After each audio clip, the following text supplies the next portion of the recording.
বিসমিল্লাহির রহমানির রহিম।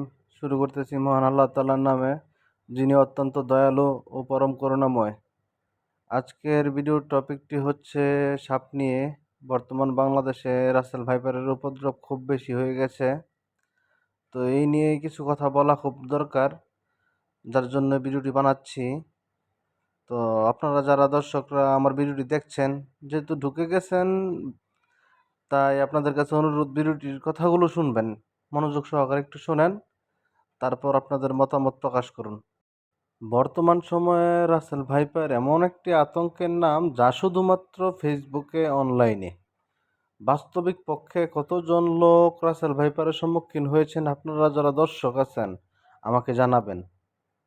সচরাচর দুই একটি জেলার মধ্যে বা 4-5টা জেলার মধ্যে এরকম ঘটনা ঘটেছে যে কয়েকজন দেখেছে, কিন্তু বর্তমানে এটি এমন পর্যায়ে মানুষ নিয়েছে, মানুষের সুবিধা স্বার্থে, যে আমার এলাকার অমুক পাশে, এই এলাকায়, ওই এলাকায়, অমুক জেলায় এতগুলো বাচ্চা সহকারে এই করেছে সেই করেছে, 50,000 টাকা পুরস্কার, মারতে পারলে অনেক কিছু। আরে ভাই, এইটা কোনো ধরনের কথা? সাপ বাংলাদেশে এসেছে, এটার একটা বংশবৃদ্ধি হয়েছে, কিন্তু এটাকে নিয়ে মানুষ এত পরিমাণ মাতামাতি করতেছে, এই জন্যই আজকের এই ভিডিওটি তৈরি করা। আপনাদের কাছে একটি বিষয় বলি, আপনারা যারা শুনেছেন অমুক জায়গায় সাপ দেখা গেছে বা সাপ ধরা পড়েছে বা সাপ মারা পড়েছে, আপনারা যার কাছ থেকে শুনেছেন, এরকম একজন লোক পান কিনা যে সশরীরে নিজের চোখে দেখেছে?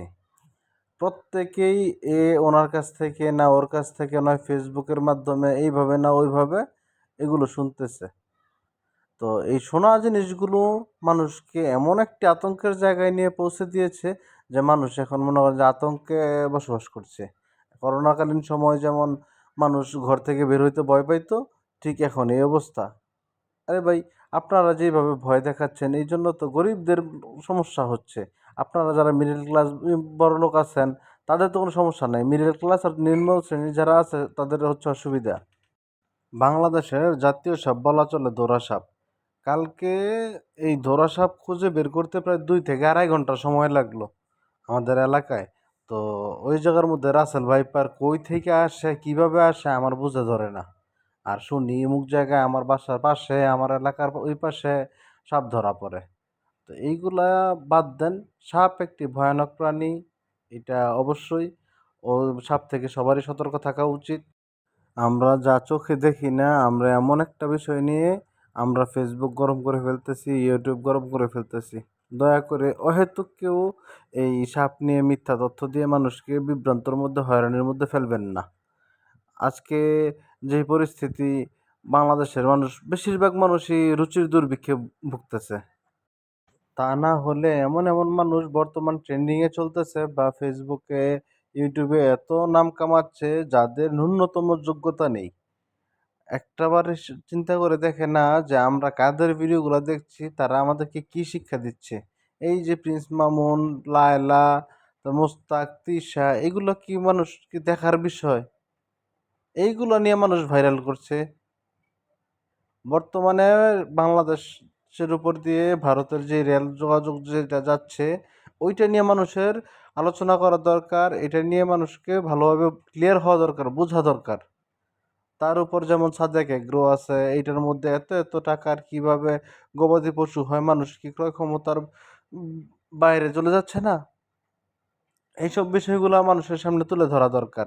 এইগুলা না করে আমরা আছি সাপ নিয়ে, টিকটিকি নিয়ে, গুইল নিয়ে, এই নিয়ে সেই নিয়ে। ব্যারিস্টার সুমন ভাই ওই দিন বলল যে আমাদের বাংলাদেশে অনেক সাপ হয়েছে, কিন্তু ওই পরিমাণ দুর্নীতির সাপ, হয়েছে আমাদের বাংলাদেশে অনেক, কিন্তু ওই পরিমাণ বেজি নাই।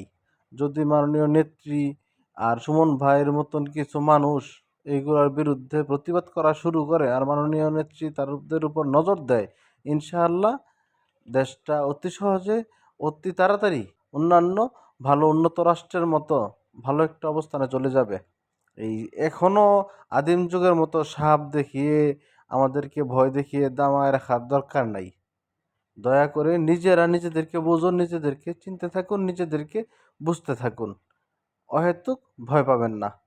সবাই ভালো থাকবেন, সুস্থ থাকবেন, ভুল বেয়াদবি মাফ করবেন। আসসালামু আলাইকুম।